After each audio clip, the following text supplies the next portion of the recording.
2 Corinto 5, versikulo 17. Ang sinumang na kay Kristo ay isa ng bagong nilalang. Wala na ang dati niyang pagkatao, binago na siya. Amen? Hallelujah, Lord God. No? Marami ang mga kaibigan natin ang nagtatanong kung paano ba maging bagong nilalang. Kailangan bang magbago ng anyo? Dito sa ating usapan, mga kapatid, magandang umaga sa ating lahat, sa lahat ng ating mga taga-subaybay, sa lahat ng ating mga followers, magandang araw sa ating lahat. Ito po muli ang inyong kaibigan, walang iba kundi si Pastor Kevin Alapar. So ang pag-uusapan natin ngayon at ang ating tatalakayin ay ang 2 Corinto 5, versikulo 17. So, paano ba maging bagong nilalang? Ito ba ay pagbabago ng ating anyong pisikal? Na kung ikaw ay dating payat, gusto mong magpataba, yun na ba ang bagong nilalang? O ang bagong nilalang ay ang spiritual na pagbabago? Yes po, tama po yan. No? Ang kailangan natin na dapat nating maunawaan na ang tunay na pagbabago ay ang pagbabago mula sa ating spiritual na kalagayan. Dahil ang ating pagbabagong panglabas, yan po ay hindi magiging continuous o yung tinatawag nating panghabang buhay. Dahil ang pagbabago nating panglabas, kung for example, ikaw ay dating payat at gusto mong magpataba, so kailangan mong kumain ng marami o magpunta sa gym para ikaw ay tumaba o mabago ang iyong pisikal na hitsura. Pero kahit anong pagbabago ang gawin nating sa ating pisikal na kalagayan, hindi po yan ang tunay na magbibigay ng pagbabago sa ating buhay.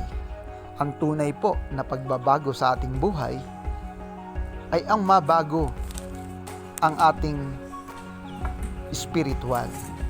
Ang tanggapin natin ang ating Panginoong Hesukristo sa ating buhay. Tanggapin natin siya. Aminin natin na hindi natin kayang baguhin ang ating sarili sa pamamagitan ng mga tinatawag na pangako sa ating sarili na hindi ko na gagawin ito, iiwasan ko na ito. So, mahirap po, hindi po kayang gawin ng isang tao dahil likas sa tao talaga ang makagawa ng kasalanan. Ngunit, ito po ang pinakamagandang balita. Kapag ikaw ay tumanggap sa ating Panginoong Hesukristo, tinanggap mo siya ng buong puso bilang Panginoon at sarili mong tagapagligtas, so ikaw po ay ipapanganak na muli. Ang tawag dyan, born again. Uulitin ko po, Ang born again ay hindi po relihiyon. Hindi po ito sekta o samahan o organisasyon na bago. Ang born again po, ito po ay yung ipanganak kang muli sa Espiritu. No, naipapanganak tayo sa natural na kalagayan natin, doon sa tinatawag na natural na kapanganakan sa ating magulang, no? Na yung iniluwal ka ng iyong nanay sa sinapupunan niya. Yung po ay natural. Pero ito po, yung muli kang ipanganak na muli dito sa tinatawag nating spiritual birth, ito po yung personal na pagtanggap mo sa ating Panginoong Hesukristo. Yung po yung tinatawag na born again. Kaya hindi po ito sekta o relihiyon o samahan ang pagiging born again. Personal po ito na mai-experience mo once na ikaw ay tunay na tumanggap sa ating Panginoong Hesukristo. Ano ba ang mararanasan, Pastor, kung ako ay tumanggap sa ating Panginoong Hesukristo? Ano ba ang mararamdaman ko o anong pagbabago ang mararanasan ko sa buhay ko? Una, kapatid, lilinawin ko, walang magbabago sa pisikal mong anyo kung ikaw ay tumanggap sa ating Panginoong Jesucristo. Tulad nga na sinabi ko, walang magbabago. Ibig sabihin, kung dati kang maputi, maputi ka pa rin. No, kung dati kang payat, payat ka pa rin. Kung dati kang yung tinatawag nating maliit, maliit ka pa rin. Walang magbabago sa physical mong anyo. Pero ito ang good news. Kung tunay kang tumanggap sa ating Panginoong Jesucristo, ikaw ay makakaramdam o makakaranas ng kauhawan sa kanyang salita. No? Yung salita ng Panginoon, hahanap-hanapin mo at ito, yung salita niya, ang magbibigay ng unti-unting pagbabago sa iyong spiritual o yung tinatawag nating pag-uugali. Ang pagbabago po ng pag-uugali, hindi po yan nakukuha sa tinatawag ng mga panata o ito yung gagawin kong yung mga itong buong taon. Hindi po yan. Ang tunay na pagbabago ay ang salita ng Panginoon. Dahil ang salita ng Panginoon ay buhay. Siya ang mag-guide sa atin. Kaya sa lahat ng mga gustong magbago, na gusto niyang baguhin ang kanyang sarili, gusto niyang, kung dati siyang manginginom, gusto niyang makaalis sa tinatawag na bisyo, hindi po kayang baguhin yan ng tao. Ang salita ng Panginoon ang makakapagpabago sa kanya. Hindi po kayang baguhin ng ano-ano mang klaseng disiplina, ng tinatawag nating disiplina ng pamilya, ng magulang o disiplina ng gobyerno ang ugali ng isang tao. Pwede magkaroon siya ng takot dahil pwede niyang magkaroon ng consequence sa kanyang mga gagawin, pero kung gusto niya talagang magbago, ang tunay na pagbabago ay nasa salita ng Panginoon. Dahil pag ikaw ay tumanggap sa ating Panginoong Jesucristo, mababago at siguradong sigurado unti-unting mababago ang buhay mo, kapatid. Hindi lamang ugali, pati ang buhay mo, pati ang iyong pananalita, pati ang iyong pagkilos, pati ang iyong pananamit. Maaayos ang lahat ng yan. Hindi yan dahil sa ididikta sa iyo ng iyong pastor o ididikta ng church, kundi ikaw mismo mararanasan mo ang biyaya at pagpapala ng Panginoon na babaguhin ka dahil ang salita ng Panginoon buhay, kapatid. So, napakaraming mararanasan kapag ikaw ay tumanggap sa ating Panginoong Jesucristo. Ang kailangan mo lang gawin, magpatuloy. So, paano? Paano, pastor, na tatanggapin ko ang Panginoong Jesucristo? Paano ko siya malalaman na tinanggap ko na siya?